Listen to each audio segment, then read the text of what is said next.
সব স্তরের মানুষের প্রাণোচ্ছল অংশগ্রহণে গড়ে ওঠা তীব্র আন্দোলনে পতন হয় আওয়ামী লীগ সরকারের। এতে রাজধানীর যাত্রাবাড়ি ও এর আশপাশের এলাকা ছিল অভ্যুত্থানকারীদের পীঠস্থান আর ফ্যাসিবাদের জন্য কবরস্থান।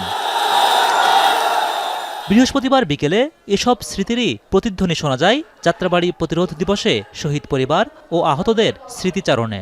সবাইকে ঐক্যবদ্ধভাবে পাহারাদারের ভূমিকা পালন করতে হবে।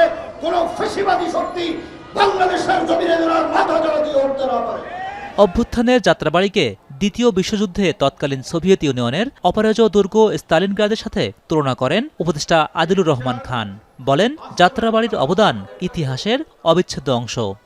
গুম হয়ে যাওয়া ব্যক্তিদের আর্তনাদ, বিচার বহির্ভূত হত্যাকাণ্ডের শিকার পরিবারের সদস্যদের আর্তনাদ 15.5 বছর ধরে বাংলাদেশ দেখেছে।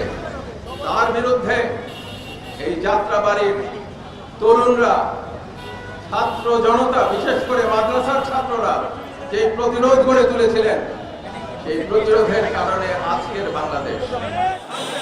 স্মৃতির পাতা মেলে ধরেন যাত্রাবাড়ি সহ রাজধানীর নানা প্রান্তে ভূমিকা রাখা অপরাপর রাজনৈতিক, সামাজিক ও সাংস্কৃতিক সংগঠনের প্রতিনিধিরা। আমরা 16 বছরে এই পট পরিবর্তনের প্রেক্ষাপট তৈরির জন্য রাজপথে ধারাবাহিক লড়াই সংগ্রাম করেছি, কিন্তু জনগণের সম্পৃক্ততা না থাকার ফলে কিন্তু সেইভাবে আমরা সাকসেস হতে পারি নাই। জুলাই আমাদেরকে ঐক্যবদ্ধ করেছে। জুলাইয়ের দায় ও দরদের উপর ভিত্তি করে জুলাই সনদ প্রণয়নের দাবিও করেন বক্তারা। জুলাইকে সামনে রাখতে হবে আয়নার মতো। হোসেন জাহিদ, এখন, ঢাকা। সমগ্র জাতি